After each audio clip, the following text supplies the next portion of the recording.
Hey there, listener. Before we dive into today's emotional journey, if you're enjoying these stories that touch your heart, make sure to hit that subscribe button.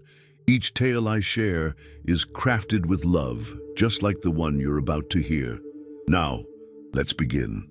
The moment Eleanor stepped into the decorated hall, the world around her seemed to slow down.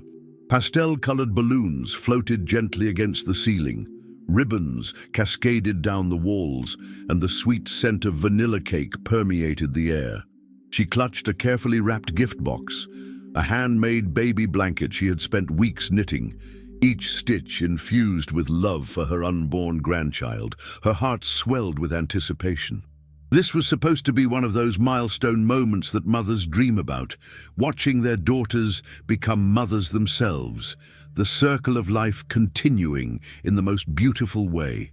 Eleanor had dreamed of this day since Jessica had called her with the news of her pregnancy, her first grandchild. She scanned the crowded room, searching for familiar faces amid the sea of guests. Jessica's friends gathered in small clusters, laughing and chatting. Her son-in-law's family occupied an entire corner, their matching blue outfits suggesting careful coordination for the day's festivities. Eleanor smoothed down her floral dress. Nothing too fancy, but she had taken extra care with her appearance today. As she moved further into the room, something felt off. The tables were arranged in a horseshoe pattern, each seat adorned with a name card. Eleanor walked around, her eyes darting from one card to another, looking for her name. Perhaps they had placed her near Jessica, or maybe with her son-in-law's parents. The search grew increasingly desperate as she completed a full circuit of the room. No seat bore her name. Eleanor felt a cold sensation spreading through her chest as realization dawned. There wasn't a place for her. "Mom!" Jessica's voice cut through the ambient chatter. Eleanor turned to see her daughter approaching, her baby bump prominent beneath a flowing blue dress. Jessica's smile seemed strained, not quite reaching her eyes. "I was looking for my seat," Eleanor said, her voice quieter than she intended. Jessica's eyes flickered away for a moment, avoiding direct contact. "Oh," she said with an uncomfortable smile. "We didn't save a seat for you." 5 words, simple, almost casual in delivery. Yet they struck Eleanor with the force of a physical blow. The room seemed to tilt slightly, the chatter fading into a distant buzz. She stood rooted to the spot, the carefully wrapped gift feeling suddenly heavy in her hands. I don't understand," Eleanor managed, her voice barely audible over the party noise. Jessica glanced nervously over her shoulder, where her mother-in-law was watching them with thinly veiled interest. "It's just that we had limited seating, and well, we figured you wouldn't mind standing. It's not a big deal, right?" She patted Eleanor's arm in what was meant to be a reassuring gesture. Not a big deal. Eleanor's mind raced back through years of sleepless nights with a colicky baby Jessica, scraping together money for dance lessons, sitting through countless school performances, holding her daughter through her first heartbreak. And now, at her own grandchild's celebration, she didn't even warrant a chair. "Right," Eleanor said mechanically. "Not a big deal at all." Jessica's attention was already being pulled away by a friend calling her name. "Great! I should go. People are waiting. The gift table is over there." She pointed vaguely toward the corner before turning away, her hand automatically touching her rounded belly in that protective way new mothers do. Eleanor stood alone, clutching her gift, as the celebration continued around her. She placed the package among the mountain of others on the designated table, knowing it would likely be lost in the shuffle. Finding a spot against the wall, she leaned there, trying to make herself invisible while maintaining the semblance of a smile. From this vantage point, she watched as Jessica was seated at the center of attention, her husband's mother to her right, her father-in-law to her left.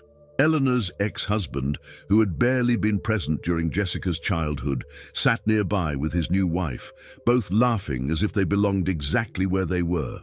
"Would you like some punch?" Eleanor turned to see a young server offering a tray of drinks. She accepted one gratefully, more for something to do with her hands than from any desire to drink. "Are you a friend of Jessica's?" the server asked politely. The question shouldn't have hurt, but it did. "I'm her mother," Eleanor replied, her voice catching slightly. The server's eyes widened in surprise. "Oh, I'm sorry, I didn't—" "It's fine," Eleanor cut in quickly. "Really?" Whoa. As the festivities continued, Eleanor watched from the periphery. She saw Jessica open gift after gift, exclaiming with delight at each one. When the pile was nearly depleted, someone handed her the package Eleanor had brought. Jessica unwrapped it quickly, barely glancing at the handcrafted blanket before setting it aside for the next gift. It was in that moment, watching her handiwork being dismissed so casually, that Eleanor felt something inside her crack. Not a dramatic break, but a hairline fracture in the foundation of what she had always believed about her relationship with her daughter.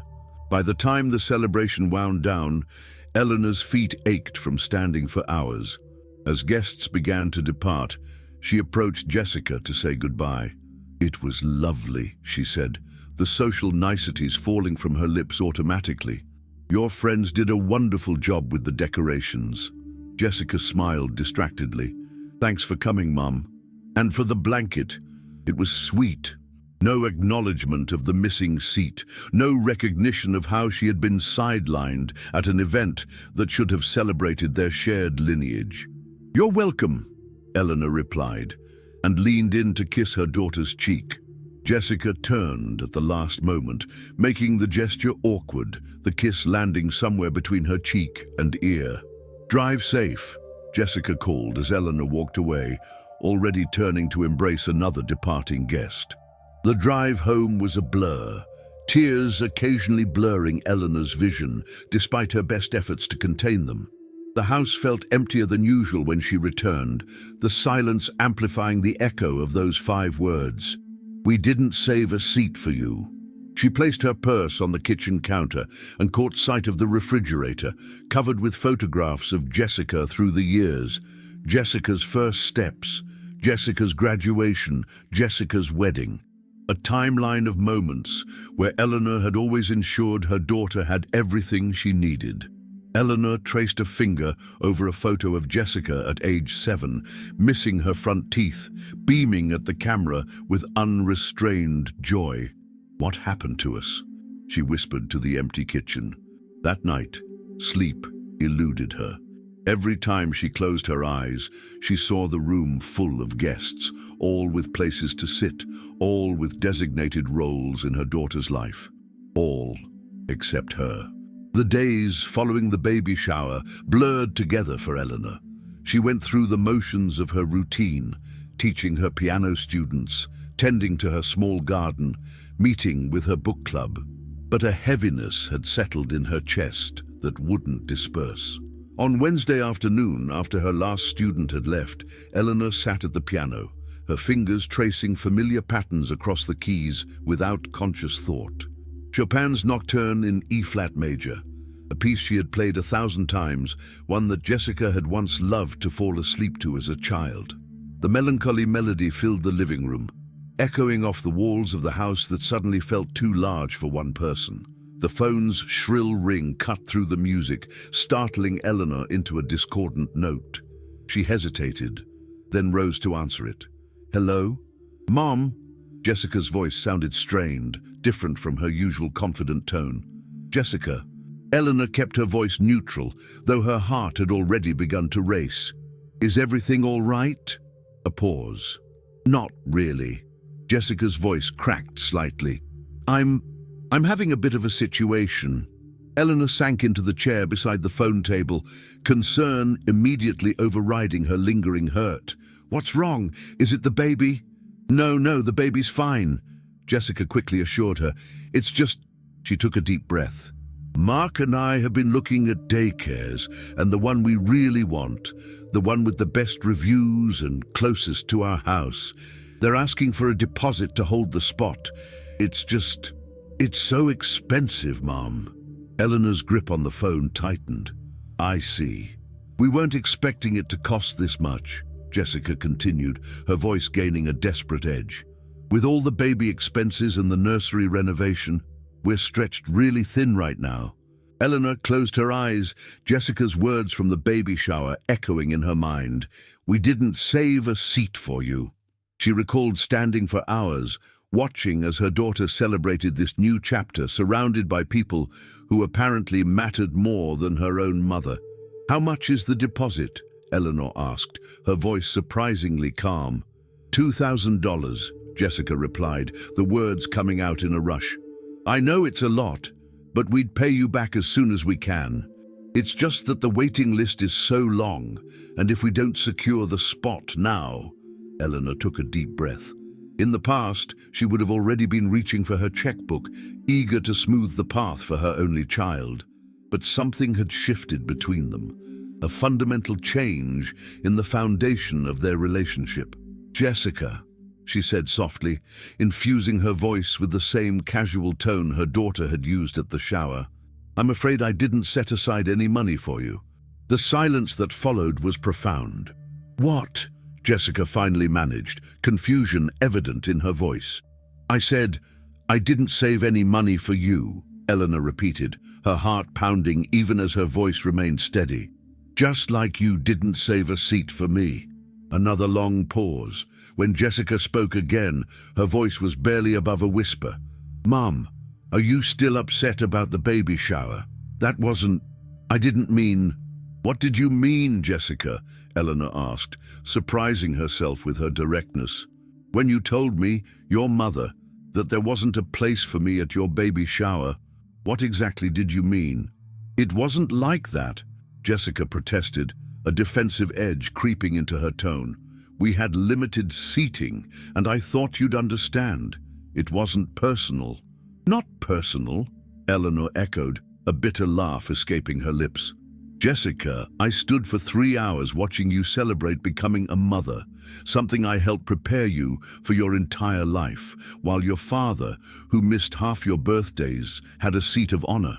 That's not fair," Jessica shot back, her voice rising. "Mark's parents wanted him there, and you know how complicated things are with Dad." "Yes, I do know," Eleanor interrupted. "I know because I was there, picking up the pieces every time he disappointed you. I was there for every skinned knee, every broken heart, every triumph and failure. I was there, Jessica." The line went quiet again, only the sound of Jessica's uneven breathing suggesting she was still there. "Mom," she finally said, her voice thick with tears, "I need help with this daycare deposit. Can we please talk about the shower some other time?" The simplicity of the request, the blatant pivot back to her needs without acknowledging Eleanor's pain, was the final confirmation of what Eleanor had begun to suspect at the shower. In Jessica's eyes, she had been reduced to a resource, a grandmother-shaped ATM, who existed to provide when needed and fade into the background when inconvenient. "I'm afraid I can't help you with the deposit," Eleanor said quietly. "Just like you couldn't find room for me at your celebration, I find I don't have room in my budget for this expense." A choked sob came through the line. "Are you seriously punishing me over a seating arrangement when your grandchild's future is at stake?" "I'm not punishing you, Jessica. I'm showing you what it feels like when someone you love treats you as an afterthought." Eleanor's voice remained gentle, despite the harshness of her words. "And your child's future isn't at stake because of a specific daycare. There are other options, just as there were other seating options at your shower." "I can't believe you're doing this," Jessica whispered, anger now threading through her voice. "After everything I'm going through, after everything you're going through," Eleanor echoed. "Have you ever stopped to consider what I might be going through? What it felt like to be the only person without a seat at my own grandchild's celebration?" The silence that followed suggested this perspective had never occurred to Jessica. "I have to go," Jessica finally said, her voice distant. "Mark's calling me." Before Eleanor could respond, the line went dead. She sat there for a long moment, the dial tone eventually giving way to the harsh beeping that signaled a disconnected call. Slowly, she placed the receiver back in its cradle and returned to the piano. Her hands trembled slightly as she positioned them over the keys, but when she began to play, it wasn't Chopin's melancholy nocturne. Instead, Her fingers found their way to Beethoven's Pathetique Sonata, stormy, passionate, and full of the complex emotions swirling inside her. As the powerful chords filled the room, Eleanor felt something unexpected: relief. For perhaps the first time in her relationship with her daughter, she had voiced her hurt instead of swallowing it. She had stood her ground instead of capitulating. It wasn't about the money or even about the seat. It was about finally requiring the respect she deserved. The sonata built to its climactic passage, Eleanor's fingers flying across the keys with an intensity that matched the tumult in her heart. When the final notes faded into silence, she found that her cheeks were wet with tears she hadn't realized she was shedding. But they weren't tears of regret. They were tears of release. The silence that followed Eleanor's confrontation with Jessica stretched from days into weeks. No calls, no texts, not even the occasional email updates about the pregnancy that had once been routine. The calendar on Eleanor's refrigerator, marked with Jessica's upcoming doctor's appointments, information she had previously been trusted with, now seemed like artifacts from another life. Eleanor tried to fill the void with activity. She took on additional piano students, joined a community garden project, and even volunteered at the local library reading to children on Saturday mornings. Each new commitment was an attempt to paper over the Jessica-shaped hole in her life. "You seem distracted today, Mrs. Mitchell," observed 10-year-old Lily during her Thursday lesson. "You played a B-flat instead of a B-natural in the demonstration." Eleanor blinked, looking down at the keys beneath her fingers. "You're absolutely right, Lily. Very good ear." She smiled at the child, impressed by her attentiveness. "Let's try again, shall we?"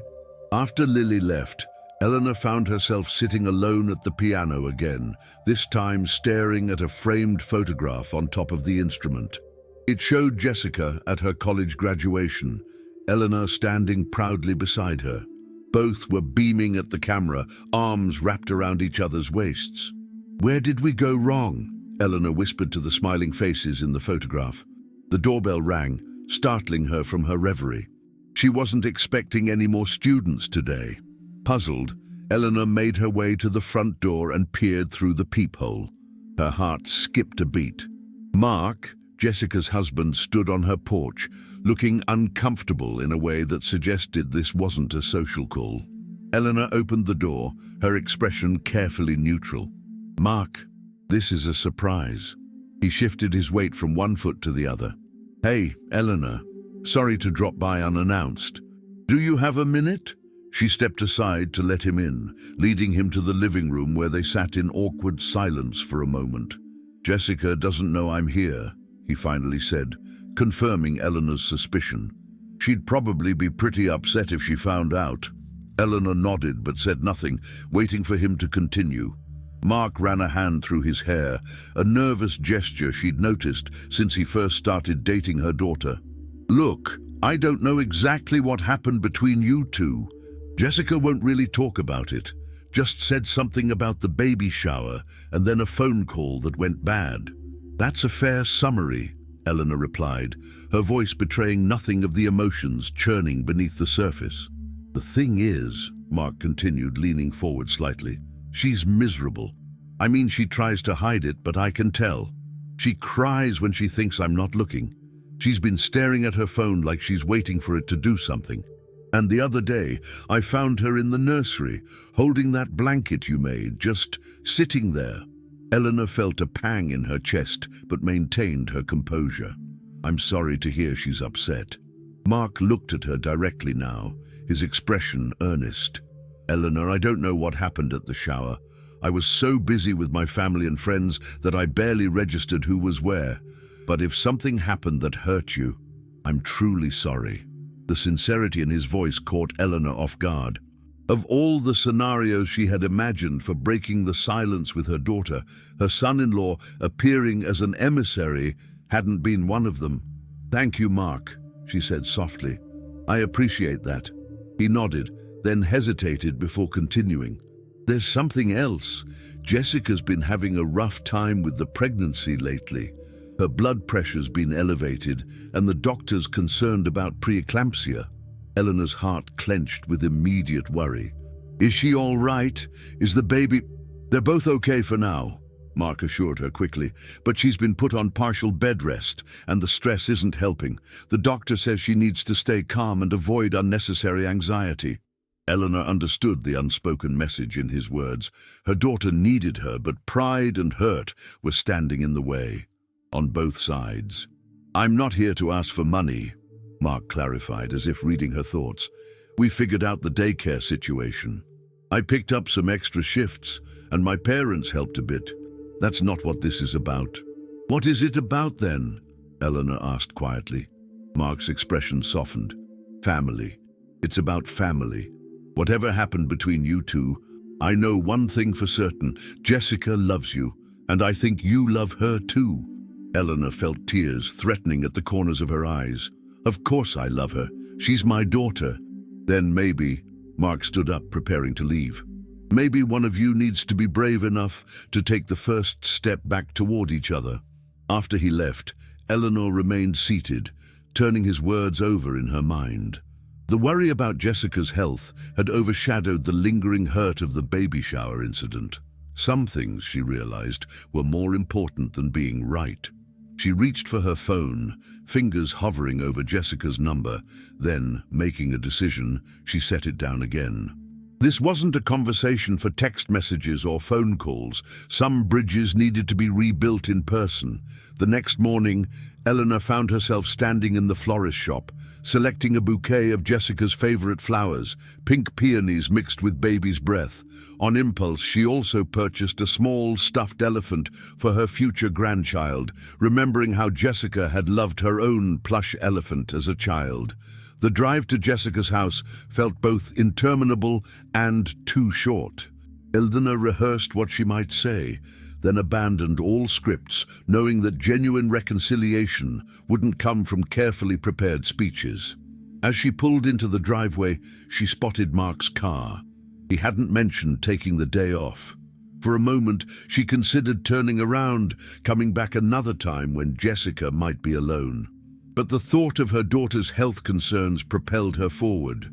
Eleanor gathered the flowers and the small gift bag containing the elephant, took a deep breath, and walked to the front door. Her finger had barely left the doorbell when the door swung open. It wasn't Mark standing there, as she had expected. It was Jessica. Her daughter looked different. Her pregnancy was more advanced now, her face slightly puffy, dark circles under her eyes suggesting sleepless nights.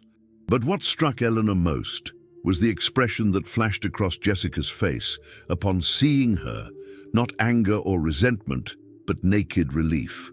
"Mom?" Jessica's voice was barely above a whisper. Eleanor stood frozen for a moment, all her prepared words evaporating. Instead, she simply held out the bouquet. "I heard you weren't feeling well." Jessica's eyes filled with tears as she accepted the flowers. "You came." Those two words, laden with surprise and gratitude, revealed more about the state of their relationship than any lengthy explanation could have. Jessica had been unsure if her mother would still be there for her in a time of need, an uncertainty that pained Eleanor deeply. "Of course I came," Eleanor said softly. "You're my daughter."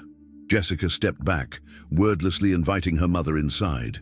The house was quieter than usual, the TV off, the typical background music absent. Eleanor followed Jessica to the kitchen, where her daughter carefully placed the flowers in a vase. "Mark told you," Jessica said finally, her back still turned. It wasn't a question. "Yes," Eleanor admitted. "He's worried about you." Jessica turned around slowly, one hand resting protectively on her rounded belly. "I was going to call you. I've picked up the phone 100 times, but I didn't know what to say." Eleanor set the small gift bag on the counter. "I know. I felt the same way." They stood there, the kitchen island between them, years of love and recent hurt, creating a complex emotional landscape neither seemed quite ready to navigate. "The doctor says I need to stay calm," Jessica said, breaking the silence. "No stress, no strong emotions." A small, sad smile touched her lips. "Turns out that's harder than it sounds when you're not speaking to your mother." Eleanor nodded, understanding completely. Despite their recent conflict, the bond between them remained fundamental to both their identities. Its absence had left a void that couldn't be easily filled. "Would you like some tea?" Jessica offered, a tentative olive branch. "I'd love some," Eleanor replied, accepting it gratefully. As Jessica filled the kettle, Eleanor noticed the baby blanket she had knitted draped carefully over a chair in the adjoining living room. Not stuffed in a drawer or relegated to a closet, but placed somewhere visible, somewhere accessible. "I use it every night," Jessica said, following her gaze. It feels like you're here somehow." The simple admission caused something to shift inside Eleanor, a softening of the hard knot of hurt she'd been carrying. "Jessica," she began, but her daughter raised a hand to stop her. "No, please, let me say something first." Jessica's voice was stronger now, more determined. "I've had a lot of time to think, lying in bed these past few days, about the shower, about that phone call, about everything." She moved to the living room, gesturing for Eleanor to follow. They sat on opposite ends of the sofa, the knitted blanket between them like a tangible representation of what they were trying to rebuild. "I didn't think about how it would make you feel," Jessica admitted, fingers tracing the pattern on the blanket. "Not having a seat at the shower. I was so caught up in making sure Mark's family was happy, in making sure everything looked perfect for social media." She shook her head, disgusted with herself. "I treated you like you didn't matter, when the truth is, you're the reason I'm even able to be a mother at all." Eleanor felt tears welling in her eyes. "Oh, Jessica." "And then," Jessica continued, determined to get it all out, "when I called you about the money, I didn't even ask how you were doing. I just expected you to bail us out, like you've always done. I was selfish and entitled and—" Her voice broke. "And I'm so sorry, Mum." The tears Eleanor had been holding back spilled over. She reached across the space between them, taking her daughter's hand. "I'm sorry too, for using the daycare money to teach you a lesson. That wasn't fair of me." Jessica squeezed her hand. "No, it was exactly what I needed. It made me stop and really think about how I've been treating you. You've always been my safety net, my constant support, and I started taking that for granted." They sat in silence for a moment, hands still linked, the weight of unspoken words gradually lifting from the room. "Mark says the baby's been kicking a lot," Eleanor said finally, changing the subject to give them both a moment to compose themselves. A genuine smile spread across Jessica's face. "Like crazy, especially at night. Here." She took Eleanor's hand and placed it on her belly. "Wait for it." Eleanor held her breath, and then she felt it, a strong, definitive movement beneath her palm, her grandchild making their presence known. "Oh!" she gasped, delight overtaking all other emotions. "That's quite a kick," Jessica laughed, the sound warming the room. "Tell me about it. My ribs are black and blue from the inside."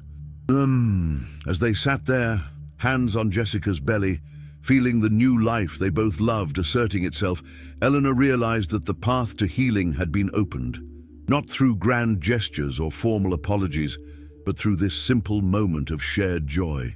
"Mum," Jessica said quietly, "will you stay for dinner? Mark's picking up Italian on his way home from work." Eleanor smiled, feeling the last pieces of her hurt heart beginning to mend. "I'd love to. And maybe—" Jessica hesitated, then pushed forward. "Maybe you could come to my next doctor's appointment. It's an ultrasound day, and they might be able to tell us if it's a boy or a girl." Eleanor felt her heart swell. Not just a seat at the table, but a place in her grandchild's life from the very beginning. I wouldn't miss it for the world. The waiting room of Dr. Patel's obstetrics office was painted in soothing shades of sage green, with comfortable seating arranged in small clusters to provide privacy. Eleanor sat beside Jessica, flipping through a parenting magazine while they waited to be called. "Nervous?" Eleanor asked, noticing Jessica's fingers drumming against her knee. Jessica nodded. "A little. Dr. Patel mentioned she wanted to check my blood pressure again. It was still elevated at my last visit." Eleanor reached over and took her daughter's hand, stilling the nervous movement. "Try to relax. Stress won't help those numbers." "I know," Jessica sighed. "It's just hard not to worry, especially after what happened to Melanie in my prenatal yoga class. She developed severe preeclampsia and had to deliver at 32 weeks. Every pregnancy is different," Eleanor reminded her gently. "And you're being closely monitored." Jessica squeezed her mother's hand gratefully. "I'm glad you're here." The simple statement warmed Eleanor's heart. In the 3 weeks since their reconciliation, they had been carefully rebuilding their relationship, navigating around tender spots and finding new ways to connect. It wasn't perfect. There were still moments of awkwardness, still conversations that ended abruptly when they veered too close to unresolved feelings. But they were trying, and that meant everything. Jessica Mitchell? A nurse appeared at the door, clipboard in hand. They followed her to an examination room where Jessica changed into a gown and settled onto the table. Eleanor took a seat in the visitor's chair, trying to stay out of the way while remaining supportive. Dr. Patel entered shortly after, her warm smile immediately putting both women at ease. "Jessica, good to see you. And this must be your mother." "Eleanor," she introduced herself, shaking the doctor's hand. "Wonderful to have you here," Dr. Patel said sincerely. "Support systems are incredibly important during pregnancy." She turned her attention to Jessica. "How have you been feeling since our last appointment? Any headaches, vision changes, unusual swelling?" Jessica shook her head. "Nothing out of the ordinary, just tired." Dr. Patel nodded, making notes in the chart. "Let's check that blood pressure first." Eleanor watched as the cuff tightened around Jessica's arm, the machine beeping as it calculated the reading. Dr. Patel studied the numbers, her expression giving nothing away. "Still a bit elevated," she said finally. "Not dangerously so, but I'd like to see it lower. Have you been following the rest recommendations we discussed?" "As much as possible," Jessica admitted. "It's hard to stay completely off my feet, especially with all the nursery preparations still to do." Dr. Patel gave her a pointed look. "That's what partners and family are for, Jessica. Your job right now is growing a healthy baby, not hanging curtains or assembling furniture." Eleanor leaned forward slightly. "I've been helping when I can, Doctor, but I could certainly do more. Maybe we could make a schedule for the remaining nursery tasks." Jessica looked at her mother with surprise and gratitude. "You don't have to do that, Mom." "I want to," Eleanor said simply. Dr. Patel smiled at their exchange. "Perfect. Now let's check on this little one, shall we? Are we finding out the sex today?" Jessica nodded eagerly. "Yes, if possible. Mom brought a gender-neutral outfit just in case, but we're both dying to know." As Dr. Patel prepared the ultrasound machine, Eleanor retrieved a small gift bag from her purse. Inside was a soft yellow sleeper with tiny embroidered stars. Beautiful, regardless of whether the baby was a boy or girl. "This gel will be cold, Doctor," Patel warned before applying it to Jessica's rounded belly. She moved the wand in practiced motions, adjusting the screen so both Jessica and Eleanor could see. The grainy image appeared, indistinct at first, then resolving into recognizable shapes. A head, a spine, tiny arms and legs moving in the amniotic fluid. "Oh," Eleanor breathed, awestruck at the sight of her grandchild. Jessica reached for her hand, and they watched together as Dr. Patel pointed out various features. "Strong heartbeat," the doctor noted, the rapid thump-thump filling the room. "Good fluid levels. Baby's measuring right on track for 28 weeks. She moved the wand again, studying the screen intently. "And if baby cooperates?"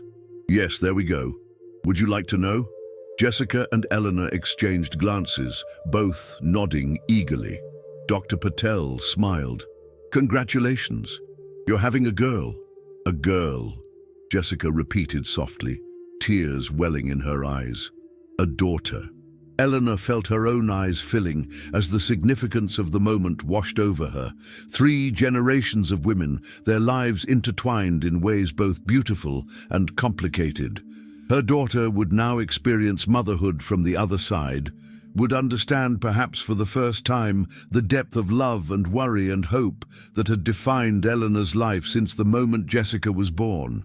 "She's perfect," Eleanor whispered, watching the tiny girl float in her private universe, blissfully unaware of the emotional revelations happening around her. After the appointment, they sat in the hospital cafe, both still processing the news.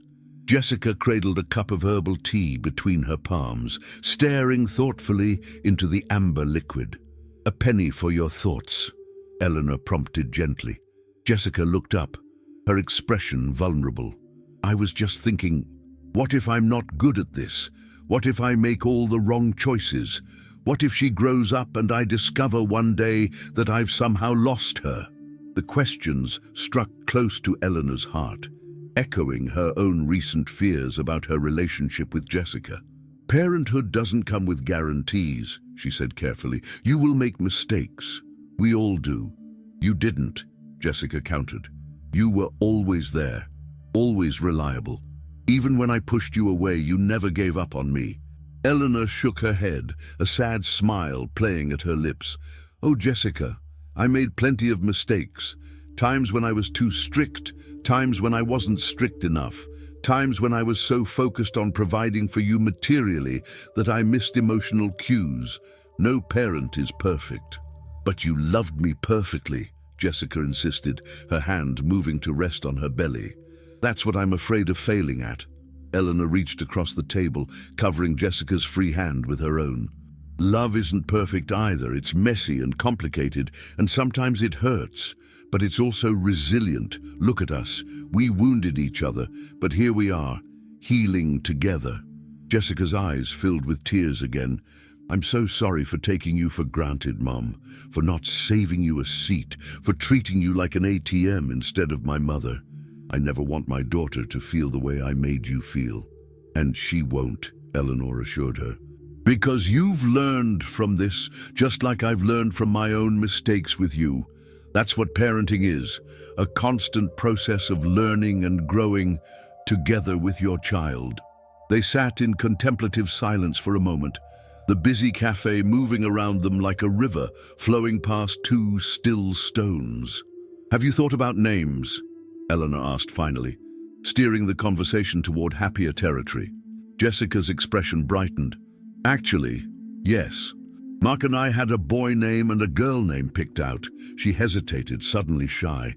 "For a girl, we were thinking Eleanor Rose, after you. If that's okay?" Eleanor felt the world stop for a moment, her heart expanding in her chest until she thought it might burst. "You want to name her after me?" "Of course I do," Jessica said softly. "You're the strongest, most loving woman I know. I can't think of a better name to give my daughter." Tears spilled down Eleanor's cheeks, unchecked and unashamed. "I would be honored, truly honored." As they left the cafe, walking arm in arm toward the parking lot, Eleanor felt a sense of rightness settle over her. The hurt of the baby shower hadn't disappeared completely. Such wounds don't vanish overnight, but it had been transformed into something valuable. A lesson about communication, about boundaries, about the importance of speaking one's truth, even when it's difficult. "Mom," Jessica said as they reached their cars, "would you come over this weekend to help with the nursery? I was thinking we could paint the accent wall together. If Dr. Patel approves, of course. I'll just hold the brush while you do the actual work." Eleanor smiled, touched by the invitation. "I'd love that. We can start putting together little Eleanor Rose's space." "Little Ellie," Jessica mused, testing the nickname. "It suits her, don't you think?" "Perfect," Eleanor agreed, her heart full. "Just perfect." The nursery was bathed in afternoon sunlight, dust motes dancing in the golden beams that streamed through the gauzy curtains. Eleanor stood back, paintbrush in hand, admiring the soft lavender accent wall they had just completed. Jessica sat in the rocking chair by the window, one hand resting on her growing belly, the other holding a glass of water with lemon, Dr. Patel's recommendation for helping with her blood pressure. "It's coming together beautifully," Eleanor said, setting down her brush and wiping her hands on a rag. The lavender complements the white furniture perfectly. Jessica nodded, her expression serene as she surveyed the room. I can already imagine her in here, sleeping in that crib, playing on that rug, looking at those little woodland animals we painted above the changing table. The past month had seen a complete transformation, not just of the nursery, but of their relationship. Working side by side on preparing for little Ellie's arrival had given them countless hours to talk, to laugh, to rebuild the trust that had been damaged. Eleanor had been careful not to overstep, to offer help without taking over, while Jessica had made conscious efforts to include her mother in decisions and plans. Mark said the crib mobile should be delivered tomorrow, Jessica mentioned, shifting slightly to find a more comfortable position. The one with the silver stars and moon. That will be lovely, Eleanor replied, moving to sit on the ottoman near Jessica's chair. How are you feeling today? Any more Braxton Hicks? Jessica grimaced. A few this morning. Dr. Patel says they're normal at 32 weeks, but they still catch me off guard. Eleanor remembered those practice contractions well, the body's way of rehearsing for the main event.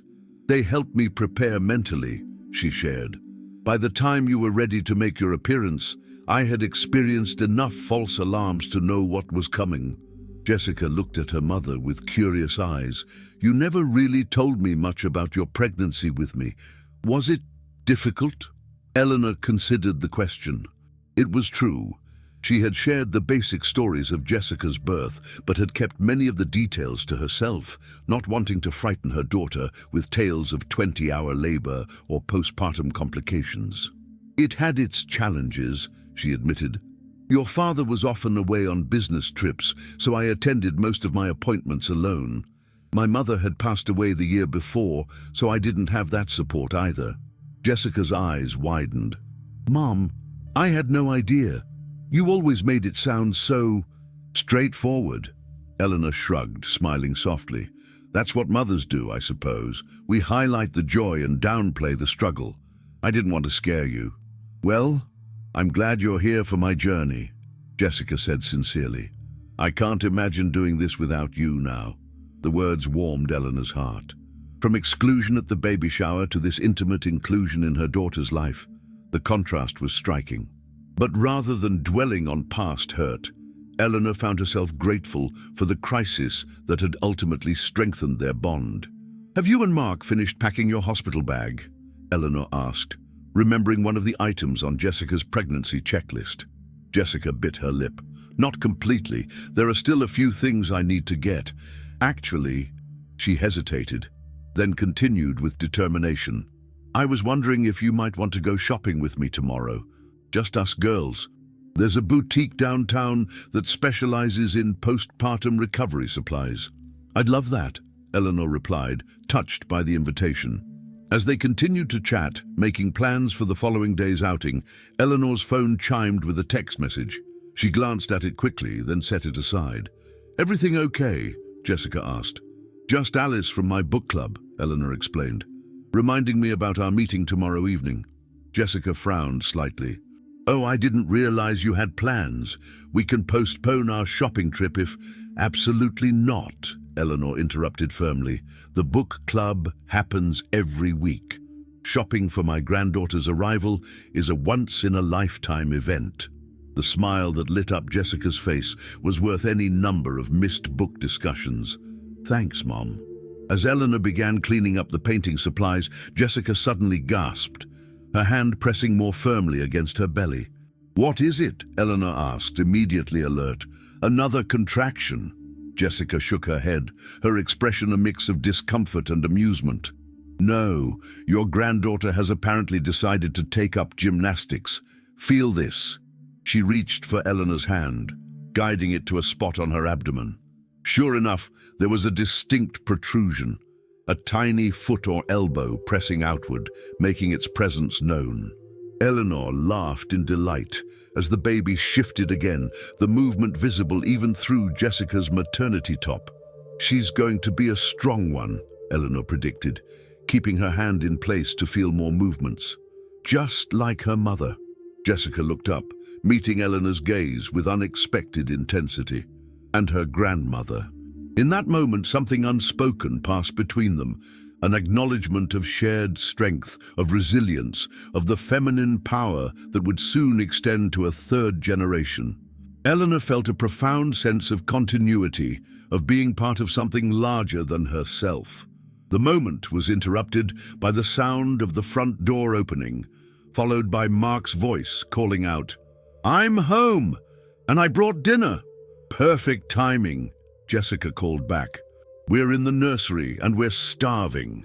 Eleanor helped Jessica to her feet, supporting her as they made their way toward the dining room. As they passed through the hallway, Eleanor noticed that a new photograph had been added to the gallery wall of family pictures, one she hadn't seen before. It was from the day of the ultrasound appointment, capturing Eleanor and Jessica in the hospital cafe, their hands clasped across the table, both with tears in their eyes but smiles on their faces. The rawness of the emotion displayed made it clear this wasn't a posed shot. Mark must have taken it without their knowledge. "When did this go up?" Eleanor asked, pausing to study the image. Jessica followed her gaze, smiling softly. "Mark hung it last week. He said it was his favorite picture of us, showing that even after rough patches, there's always a way back to love." Eleanor felt her throat tighten with emotion. The photograph didn't show a perfect, curated moment. It showed something far more valuable, the real, complicated, beautiful truth of their relationship. "I love it," she whispered. They continued to the dining room, where Mark was unpacking containers of Thai food, Jessica's current craving. He looked up as they entered, his expression brightening. "There are my favorite ladies," he greeted them warmly. "How's the nursery coming along?" "Beautifully," Eleanor replied, helping Jessica into a chair. "Your wife has excellent taste." Mark grinned, serving Jessica first, then Eleanor. "That she does. She chose me after all." The three of them settled into an easy dinner conversation, discussing names for the baby. Mark still advocated for Eleanor Sky rather than Eleanor Rose, debating the merits of different pediatricians in the area and planning for the upcoming baby shower, a small, intimate gathering that Jessica had insisted would have a chair with Mom's name on it front and center. As Eleanor drove home that evening, she reflected on the unexpected journey of the past few months, from the pain of exclusion to the joy of inclusion, from hurt to healing, from misunderstanding to renewed connection. It hadn't been an easy road, but the destination, this stronger, more honest relationship with her daughter, was worth every difficult step. Her phone rang through the car's Bluetooth system, Jessica's name appearing on the display. "Hello? Did I forget something?" Eleanor asked, checking her rearview mirror, as if she might see an abandoned purse or jacket on the back seat. "No, nothing like that," Jessica's voice came through the speakers. I wanted to tell you something before I lose my nerve." Eleanor's hands tightened slightly on the steering wheel. "What is it, sweetheart?" There was a brief pause, the sound of Jessica taking a deep breath, audible through the connection. "I've been thinking a lot about what you said today, about how mothers highlight the joy and downplay the struggle. And I realized I never properly thanked you." "Thanked me?" Eleanor echoed, confused. "For what?" "For everything," Jessica said simply. "For the sleepless nights when I was a colicky baby, for working 2 jobs to pay for my dance lessons, for sitting through every recital and school play, for helping me with college applications, for all of it." Eleanor felt tears pricking at her eyes. "Oh, Jessica, you don't need to thank me for loving you." "But I do," Jessica insisted, "because I took it for granted. I assumed your love and support were just constants like gravity or air. I never stopped to think about the sacrifices you made, the choices you gave up for me." Eleanor pulled over to the side of the road, too moved to focus on driving. "That's what mothers do, Jessica. We make those choices willingly, joyfully even." "I know that now," Jessica replied, her voice thick with emotion, "or at least I'm beginning to understand. And I promise you this. My daughter will always know her grandmother's place in our family. She will never question whether there's a seat for you at her table." The tears Eleanor had been holding back spilled over now, tracking silently down her cheeks. "Thank you," she whispered. "That means more than you know." "I love you, Mom," Jessica said simply. "I love you too, sweetheart." "So very much." After they hung up, Eleanor sat in her parked car for several minutes, composing herself before continuing home. The evening sky had deepened to indigo, stars beginning to appear, like scattered diamonds against the darkening canvas. She thought of the 3 generations now connected, herself, Jessica, and little Ellie, still growing in the safety of her mother's womb. Each relationship unique, each love story written in its own language. There would be more misunderstandings in the future, more hurt feelings, more apologies needed. That was the nature of family, of love. But now, Eleanor knew with certainty that whatever came their way, they would face it together. There would always be a seat at the table for each of them, not out of obligation, but out of choice, out of recognition of their essential place in each other's lives. As she pulled back onto the road, heading toward home, Eleanor felt a profound sense of peace settle over her. The wound that had opened at the baby shower had not just healed, it had transformed into something stronger, more resilient, more honest than what had existed before. Sometimes, she reflected, it takes a broken heart to make room for a greater love. Just breathe, honey. That's it. Nice and steady. Eleanor wiped Jessica's forehead with a cool cloth, her voice calm, despite the chaos of the delivery room. Jessica gripped her mother's hand with crushing force as another contraction seized her body. "I can't," she gasped when it finally ebbed. "I can't do this anymore." "Yes, you can," Eleanor assured her, maintaining eye contact. "You're already doing it. Little Ellie is almost here." On Jessica's other side, Mark provided steady support, looking pale but determined.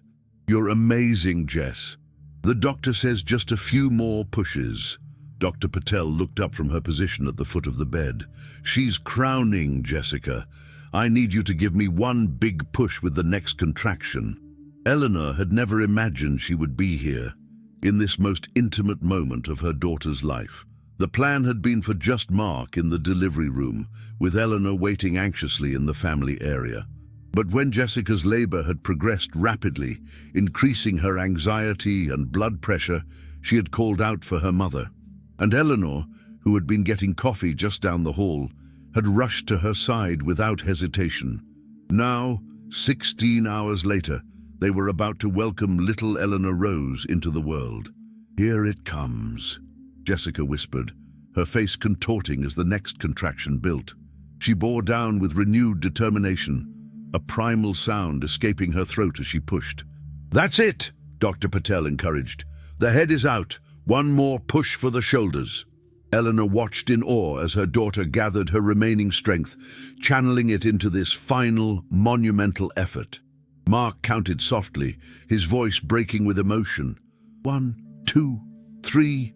With a rush of fluid and movement, the baby slipped into the world, her indignant cry filling the room seconds later. Jessica collapsed back against the pillows, exhausted tears streaming down her face. "It's a girl," Dr. Patel announced unnecessarily, lifting the squirming, vernix-covered infant for her parents to see.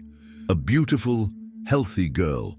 Mark cut the umbilical cord with trembling hands, and the nurses quickly whisked the baby to a nearby warming station for her initial assessment.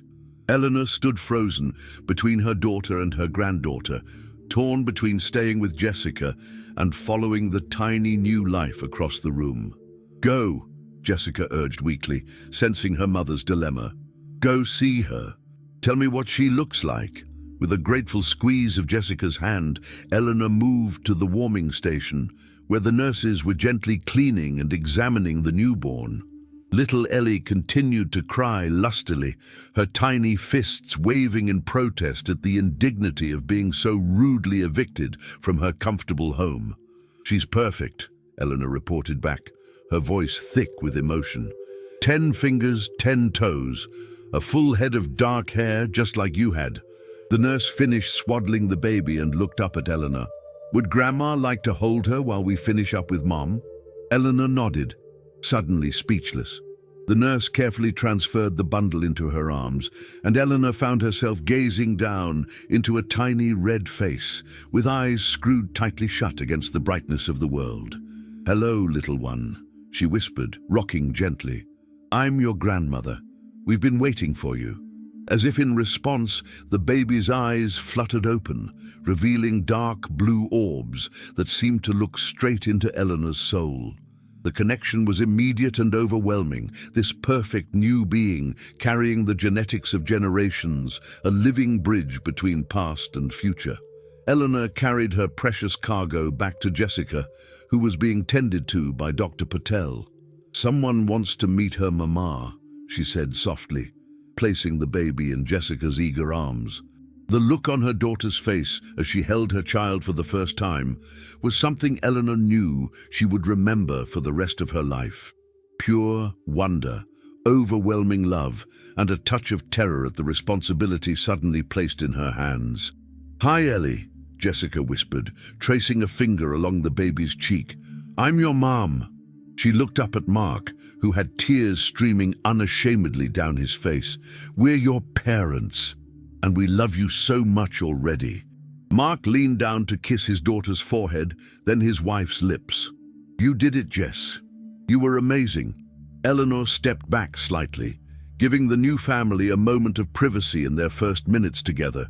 But Jessica looked up, reaching out a hand to draw her mother back into their circle. "Stay," she said simply. "You're part of this too." The hours that followed passed in a blur of nurses, checks, paperwork, and finally a move to a private recovery room. Mark eventually succumbed to exhaustion, dozing in the recliner by the window while Jessica rested in the hospital bed, little Ellie sleeping peacefully in the clear bassinet beside her. Eleanor sat in a chair on the other side of the bed, keeping watch over all three of them, her heart too full for sleep. The room was dim, lit only by a small lamp in the corner, creating a cocoon of quiet intimacy around them. "Mom?" Jessica's voice was soft, barely above a whisper. Eleanor leaned forward. "I thought you were sleeping." "Just resting my eyes," Jessica replied with a small smile. "I can't stop looking at her. Every time I close my eyes, I open them again just to make sure she's real." Eleanor understood completely. "I did the same with you," she confessed. "For weeks after you were born, I would check on you constantly, just watching you breathe." Jessica's expression grew thoughtful. "I get it now," she said after a moment. "What you've been trying to tell me about motherhood." "What's that?" Eleanor asked. "That it changes everything. The moment they put her in my arms, it was like the entire universe rearranged itself around her. Nothing will ever be the same again." Eleanor nodded, remembering that exact sensation from 32 years ago. "It's the most profound transformation," she agreed. "Suddenly, your heart exists outside your body. And it's terrifying," Jessica added. "Already I'm worried about everything. Is she breathing right? Is she warm enough? Will I be able to protect her from all the scary things in the world?" "That never goes away," Eleanor admitted with a gentle laugh. "Even now, I worry about you." Jessica reached for her mother's hand, squeezing it weakly. "Thank you for being here today, for staying with me through all of it." "There's nowhere else I would have been," Eleanor assured her. "Even after how I treated you," Jessica's voice caught slightly. "Even after I made you feel unwelcome at my baby shower?" Eleanor looked at her daughter with infinite tenderness. "Jessica, love doesn't keep score. Yes, that hurt me deeply. But look where we are now. Look what we've built from that moment of pain." Jessica's eyes filled with tears. "I promise you, Mom, I will never take you for granted again." "And I promise you," Eleanor replied, "that I will always tell you when something hurts me, instead of holding it inside until it festers." We've both learned important lessons. Their quiet conversation was interrupted by a small whimper from the bassinet. Little Ellie was stirring, her face scrunching up in preparation for a more insistent cry. "I think someone's hungry," Eleanor observed, standing to retrieve the baby before her cries could wake Mark. She lifted her granddaughter carefully, marveling again at how light yet substantial she felt in her arms. "Here you go, sweet girl," she murmured, passing Ellie to Jessica, who had already adjusted her hospital gown in preparation for nursing. The baby latched on with surprising determination for one so new to the world. Jessica winced slightly, then relaxed as the initial discomfort passed. "Another thing they don't tell you," she commented wryly. "How much this can hurt at first." Eleanor smiled sympathetically. "It gets easier. Your body is learning just like hers." They sat in companionable silence as little Ellie nursed, the only sounds in the room her occasional gulping and Mark's soft snores from the recliner. "Mom," Jessica said after a while, "we have something for you?" She nodded toward the drawer in the bedside table. "In my bag, the small blue box." Curious, Eleanor opened the drawer and found Jessica's overnight bag. Inside was a small velvet jewelry box, which she brought back to her chair. "Open it," Jessica encouraged. Eleanor lifted the lid to reveal a delicate silver bracelet with 3 interlinking circles.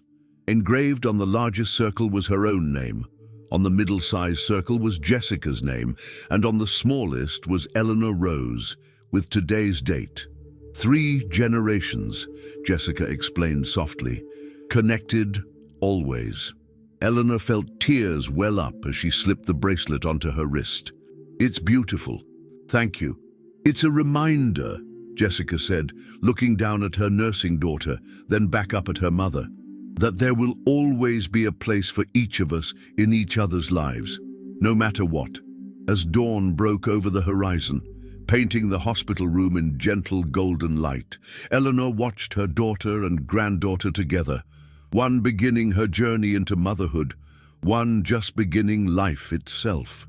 The circle continued, unbroken despite the challenges they had faced. She thought back to that painful day at the baby shower, standing alone against the wall without a seat at the table. How that moment of exclusion had led, through honesty and forgiveness, to this perfect moment of inclusion. Sometimes, Eleanor reflected, the most important chairs in our lives aren't physical ones. They're the spaces we hold open in our hearts for the people we love. Spaces that once created can never truly be taken away. Little Ellie had fallen asleep at Jessica's breast, milk-drunk and content.